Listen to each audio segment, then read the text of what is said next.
ಭಾರತೀಯ ಅಂಚೆ ಕಚೇರಿಯನ್ನು 1837ರಲ್ಲಿ ಸ್ಥಾಪಿಸಲಾಯಿತು. ಏಷ್ಯಾದ ಮೊದಲ ಅಂಟಿಕೊಳ್ಳುವ ಸ್ಟಾಂಪ್ ಸಿಂಡೆ ಡಾಕ್ ಅನ್ನು 1852ರಲ್ಲಿ ಸಿಂಧ್ ಪ್ರಾಂತ್ಯದ ಈಸ್ಟ್ ಇಂಡಿಯಾ ಕಂಪನಿಯ ಆಡಳಿತಾಧಿಕಾರಿ ಸರ್ ಬಾರ್ಟಲ್ ಪ್ರೇರೆ ಪರಿಚಯಿಸಿದರು. ಭಾರತೀಯ ಅಂಚೆ ವ್ಯವಸ್ಥೆಯು ಭಾರತದ ಬಹುತೇಕ ಎಲ್ಲ ಭಾಗಗಳಲ್ಲಿ ಬರ್ಮಾ, ಸ್ಟ್ರೈಟ್ಸ್ ಸೆಟಲ್ಮೆಂಟ್ಗಳು ಮತ್ತು ಈಸ್ಟ್ ಇಂಡಿಯಾ ಕಂಪನಿಯಿಂದ ನಿಯಂತ್ರಿಸಲ್ಪಡುವ ಇತರೆ ಪ್ರದೇಶಗಳಿಗೆ ಸಂಪರ್ಕವನ್ನು ಒದಗಿಸುವ ವ್ಯಾಪಕ, ವಿಶ್ವಾಸಾರ್ಹ ಮತ್ತು ದೃಢವಾದ ಜಾಲವಾಗಿ ಅಭಿವೃದ್ಧಿಗೊಂಡಿತು. ಇಂಗ್ಲೆಂಡಿನಲ್ಲಿ ಸುಧಾರಕ ರೋಲ್ಯಾಂಡ್ ಹಿಲ್ ಪರಿಚಯಿಸಿದ ಮಾದರಿ ಅಂಚೆ ವ್ಯವಸ್ಥೆಯನ್ನು ಆಧರಿಸಿ ಕಡಿಮೆ ವೆಚ್ಚದಲ್ಲಿ ಸಮರ್ಥ ಅಂಚೆ ಸೇವೆಗಳನ್ನು ಒದಗಿಸಲಾಯಿತು. ಇನ್ನು EIC ಮತ್ತು ಅದರ ಉತ್ತರಾಧಿಕಾರಿಯಾದ ಬ್ರಿಟಿಷ್ ರಾಜ್ನ ಸುಗಮ ವಾಣಿಜ್ಯ, ಮಿಲಿಟರಿ ಮತ್ತು ಆಡಳಿತಾತ್ಮಕ ಕಾರ್ಯನಿರ್ವಹಣೆಯನ್ನು ಸಕ್ರಿಯಗೊಳಿಸಿತು.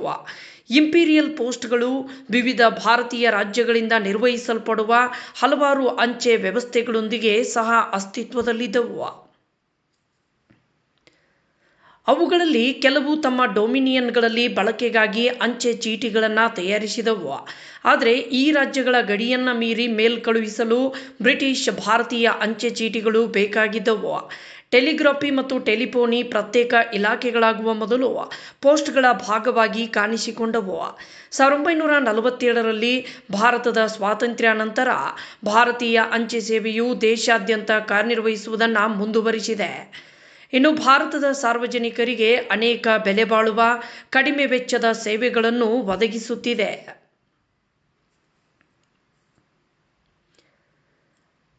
ಅಂಚೆ ಸೇವೆಯ ಸವಿನೆನಪಿಗೋಸ್ಕರ ಬೆಳಗಾವಿ ಜಿಲ್ಲೆಯ ಅಥಣಿ ತಾಲೂಕಿನ ಕೊಕ್ಕಟ್ನೂರು ಗ್ರಾಮದಲ್ಲಿ ಶನಿವಾರ ಇದೇ ದಿನಾಂಕ 6ರಂದು ಅಂಚೆ ಜನಸಂಪರ್ಕ ಅಭಿಯಾನ ಕಾರ್ಯಕ್ರಮವನ್ನು ಕೊಕ್ಕಟ್ನೂರು ಅಂಚೆ ಕಚೇರಿಯ ಸಹಯೋಗದೊಂದಿಗೆ ಆಚರಿಸಲಾಯಿತು. ಈ ಕಾರ್ಯಕ್ರಮಕ್ಕೆ ಮುಖ್ಯ ಅತಿಥಿಯಾಗಿ ಸರ್ಕಾರಿ ಪ್ರಥಮ ದರ್ಜೆ ಕಾಲೇಜಿನ ಮುಖ್ಯ ಪ್ರಾಧ್ಯಾಪಕರಾದ ಕುಮಾರ್ ತಕತ್ನೂರ್ ಸರ್, ಗ್ರಾಮ ಪಂಚಾಯಿತಿ ಕಾರ್ಯದರ್ಶಿಗಳಾದ ಜೈಪಾಲ್ ದುರ್ಗಣ್ಣವರ್, ಗ್ರಾಮ ಲೆಕ್ಕಾಧಿಕಾರಿಗಳಾದ ಕಲ್ಮೇಶ್ ಕಲ್ಮನಿ, ಅಥಣಿ ಉಪವಿಭಾಗದ ಅಂಚೆ ನಿರೀಕ್ಷಕರಾದ ST ಫೂಗಾರ್ ಆಗಮಿಸಿದ್ದರು.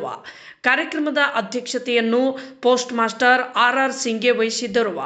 ಕೊಕ್ಕಟ್ನೂರು ಅಂಚೆ ಕಚೇರಿ branch ಆಫೀಸ್ಗಳಾದ Badachi, ದಸರಟ್ಟಿ, Suttatti, ಜುಂಜರವಾಡ್ post master ಮತ್ತು ಸಿಬ್ಬಂದಿ ವರ್ಗದವರು ಈ ಕಾರ್ಯಕ್ರಮದಲ್ಲಿ ಹಾಜರಿದ್ದರು. ಅದೇ ರೀತಿ ಕೊಕ್ಕಟ್ನೂರು ಗ್ರಾಮದ ನಾಗರಿಕರು ಹೆಚ್ಚಿನ ಸಂಖ್ಯೆಯಲ್ಲಿ ಈ ಕಾರ್ಯಕ್ರಮದಲ್ಲಿ ಭಾಗವಹಿಸಿದ್ದರು. ಅಂಚೆ ನಿರೀಕ್ಷಕರು ಅಂಚೆ ಜನಸಂಪರ್ಕ ಅಭಿಯಾನದ ಕುರಿತು ಮತ್ತು ಅಂಚೆ ಕಚೇರಿಯ ಸೌಲಭ್ಯದ ಕುರಿತು ಮಾಹಿತಿ ತಿಳಿಸಿದರು. ಅಧ್ಯಕ್ಷತೆ ವಹಿಸಿದ್ದ RR ಸಿಂಗೆ ಅವರು ಅಂಚೆ ಕಚೇರಿಯಲ್ಲಿ ದೊರೆಯುವ ಸೌಲಭ್ಯಗಳು ಮತ್ತು ಯೋಜನೆಗಳ ಕುರಿತು ಸಾರ್ವಜನಿಕರಿಗೆ ಮಾಹಿತಿಯನ್ನು ತಿಳಿಸಿಕೊಟ್ಟರು. ಕೇಂದ್ರ ಸರ್ಕಾರ ಉತ್ತಮ ಯೋಜನೆಗಳನ್ನು ಹಮ್ಮಿಕೊಂಡಿದೆ. ಪಂಚ ಸೇವೆಯನ್ನು ಮನೆ ಬಾಗಿಲಿಗೆ ಕೊಂಡೊಯ್ಯುವುದರ ಜೊತೆಗೆ ಉಳಿತಾಯ ಖಾತೆ ತೆರೆಯುವಿಕೆ, IPBP ಖಾತೆ ತೆರೆಯುವಿಕೆ, ಆಧಾರ್ ನೋಂದಣಿ ತಿದ್ದುಪಡಿ, ಜೋಡಣೆ, ಮೈ ಸ್ಟಾಂಪ್ ಮೈಲ್ಸ್, ಅಂಚೆ ಜೀವನ ವಿಮೆ ಹಾಗೂ ಹೆಣ್ಣು ಮಕ್ಕಳಿಗಾಗಿ ಸುಕನ್ಯಾ ಸಮೃದ್ಧಿ ಯೋಜನೆಗಳಂತಹ ಅನೇಕ ಯೋಜನೆಗಳನ್ನು ಜಾರಿಗೆ ತಂದಿದೆ.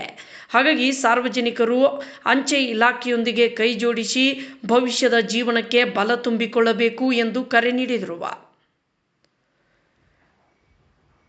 ಅಥಣಿ ವಿಭಾಗದ ಅಂಚೆ ಕಚೇರಿ ಮೇಲ್ವಿಚಾರಕರಾದ NB ದಳವಾಯಿ ಮತ್ತು ಗಬ್ಬೂರ್ ಅವರು ಕಾರ್ಯಕ್ರಮವನ್ನು ನಿರೂಪಿಸಿ ವಂದನಾರ್ಪಣೆಯನ್ನು ನಡೆಸಿಕೊಟ್ಟರು. ವರದಿ ಹಜರತ್ ಅಲಿ ಕಮಾಲ್ನವರ್. 5,000 20,000 ಅಂತ ಅಕೌಂಟ್ ಓಪನ್ ಮಾಡಕ್ಕೆ ನಮ್ಮ ಪೋಸ್ಟ್ ಆಫೀಸ್ದಾಗ ನೀವು ಕೇವಲ 500 ರೂಪಾಯಿ ಕೊಟ್ಟಂತಂದ್ರೆ ಇಲ್ಲೇ ಕೊಕ್ಕಟ್ನೂರಿಗೆ ಕೊಟ್ರಿ ಅಥವಾ ಪ್ರತಿಯೊಂದು ಹಳ್ಳಿಗೂ ನಮ್ಮ ನೆಟ್ವರ್ಕ್ ಅದ. ಕೇವಲ 500 ರೂಪಾಯಿದಲ್ಲಿ ಒಂದು ಅಕೌಂಟ್ ಮಾಡಿ ATM ಕಾರ್ಡ್ ಕೊಡ್ತೀವಿ ಮತ್ತು ATM ನೀವು ಎಲ್ಲಿ ಬೇಕಾದಲ್ಲಿ ತಗೋಬಹುದು ಅಮೌಂಟ್. ಆಮೇಲೆ ಪ್ರತಿಯೊಂದು ಹಳ್ಳಿಗೂ ಕೂಡ ಆನ್ಲೈನ್